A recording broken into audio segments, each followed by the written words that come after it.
If you are in an NFL Survivor Pool, stop right there. You're going to want to watch the most in-depth analysis in the entire market when it comes to Survivor Pools. This is Scratching and Surviving from the Sharp app coming up next. All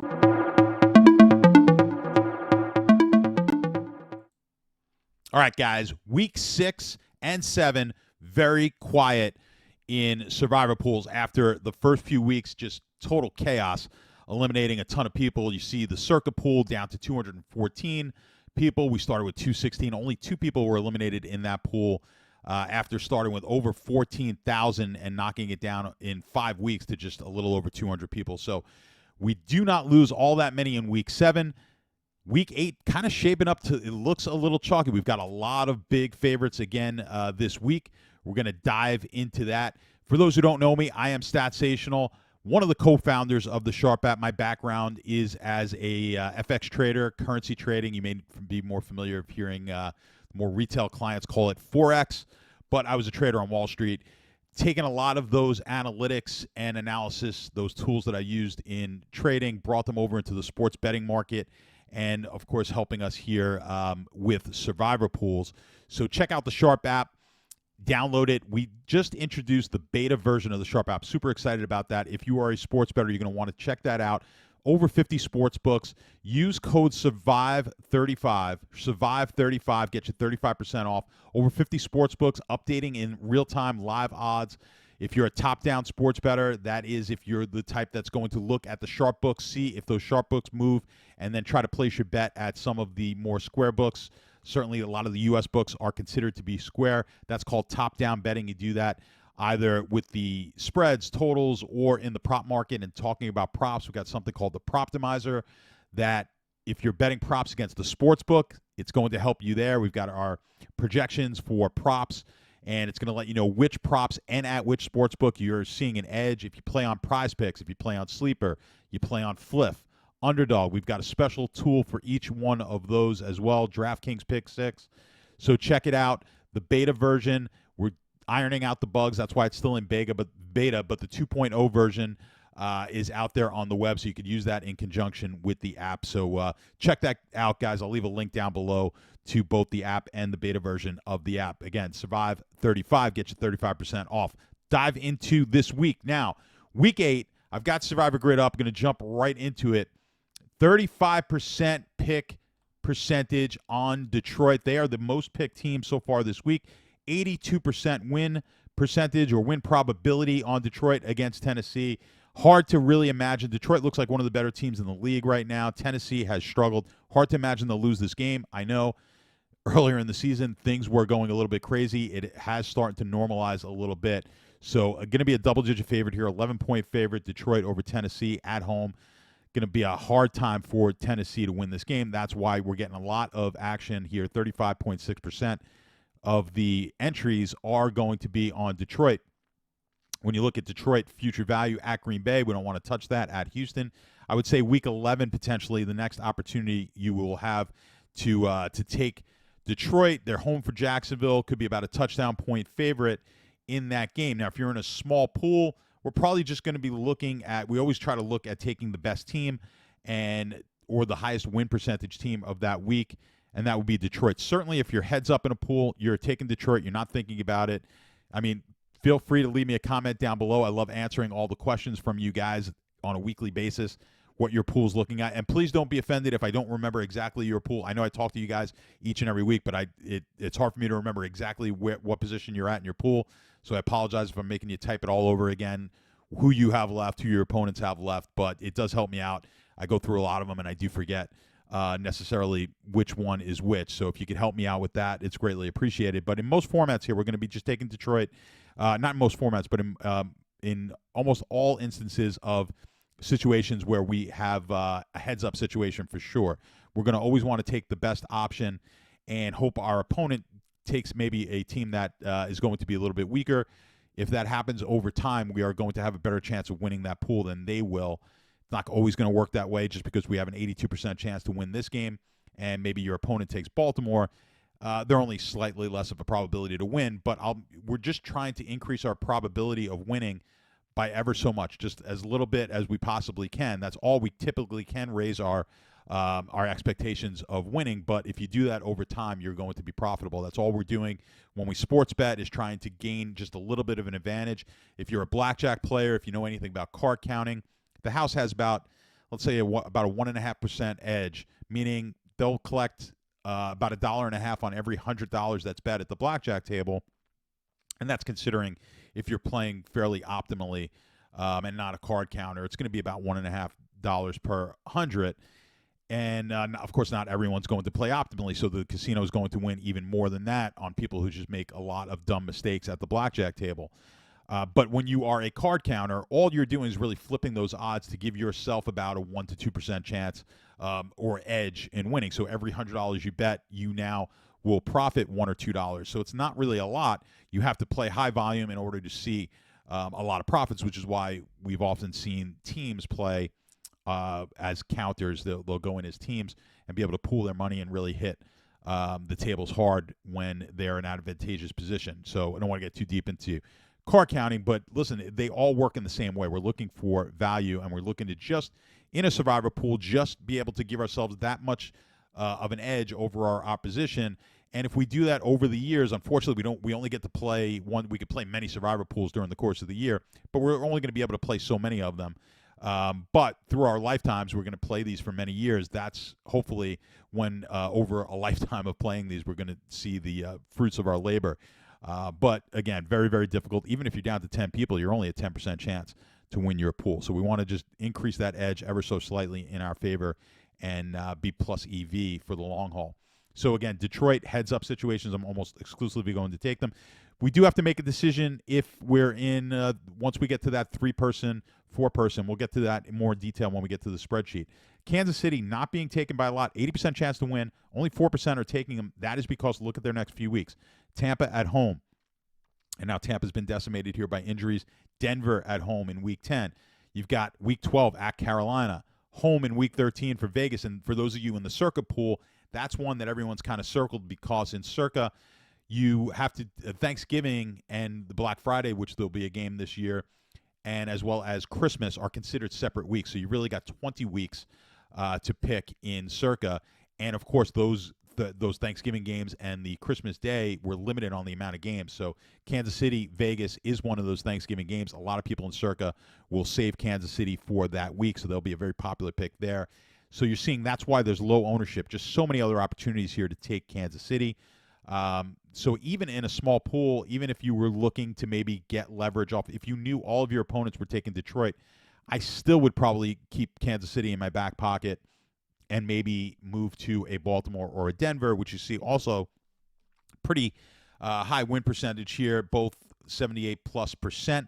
We'll look at Baltimore first. Baltimore does have a little bit more future value now. They're, of course, playing at home to this to the aforementioned Denver team next week, projected at 9.5-point favorites. We'll see just how high they are of a favorite. Denver's been playing very well defensively. I don't know if their offense is going to be able to keep up with Baltimore. But again, we don't really try to handicap the games here on this channel. What we're trying to do is just use some game theory and use some statistical analysis to make the most sound choices we can. I always think handicapping, unless you have a model that is better than the sports books projections, is kind of useless. We really just want to use the sportsbook projections. I know part of the fun is kind of handicapping these and making decisions like, I don't like Baltimore here against Cleveland for whatever reason. Winston's going to go crazy, and Winston's going to be the spark that Cleveland needs. Whatever your logic is behind that, I just look at the point spread and I go off of that. So Baltimore will get Denver, which is potentially a game that we may want to take next week with Baltimore. Home for Cincinnati, perhaps. At Pittsburgh, maybe not. At the Chargers, home for Philly. Not a lot of great options, not until maybe we get to Week 15. At the Giants, where they could potentially be a pretty decent pick. And then home, of course, at Pittsburgh. Home for Pittsburgh, much better than on the road.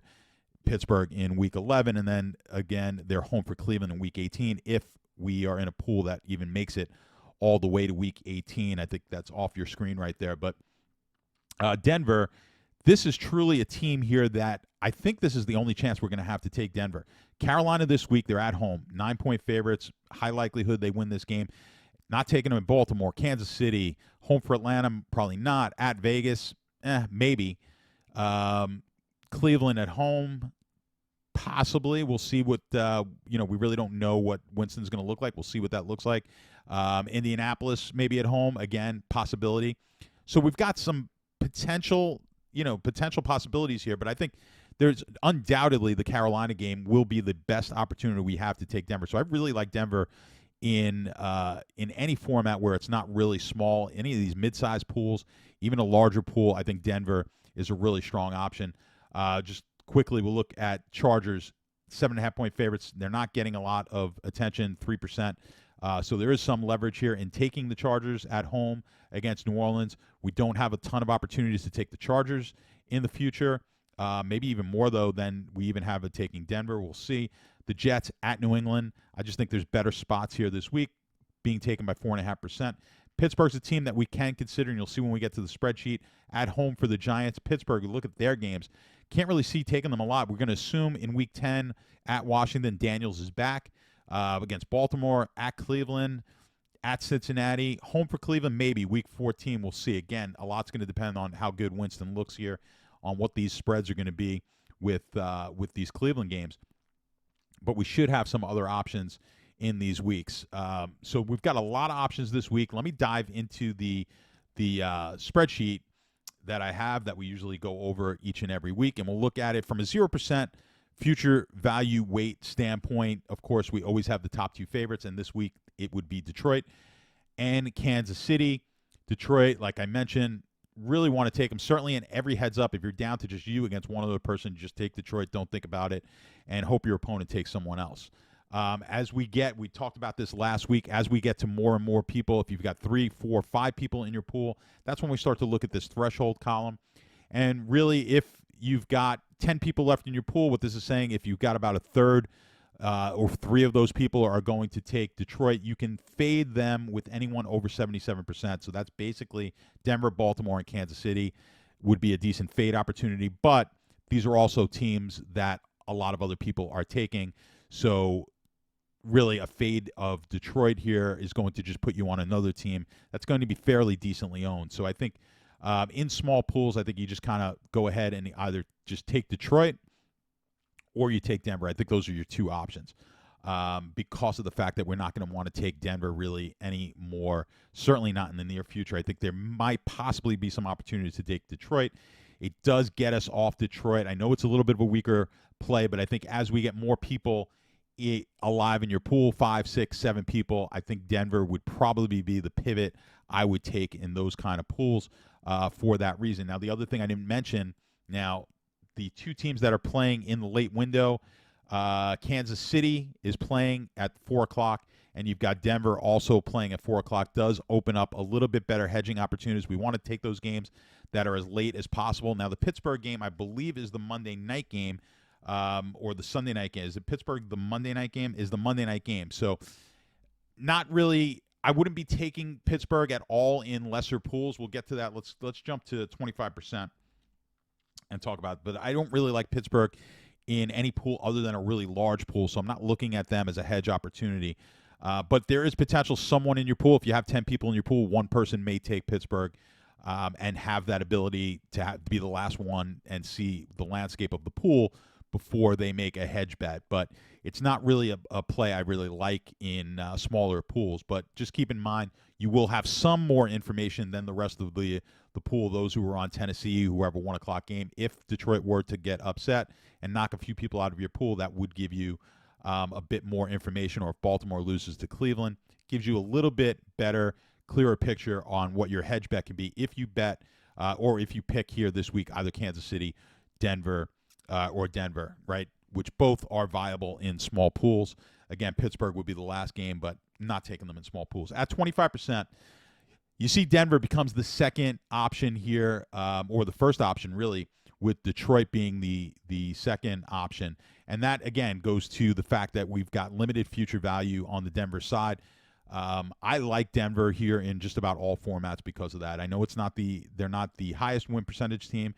This defense, I think Carolina will struggle with the defense of Denver in Denver. This is going to be a game that I think Carolina will have a hard time winning.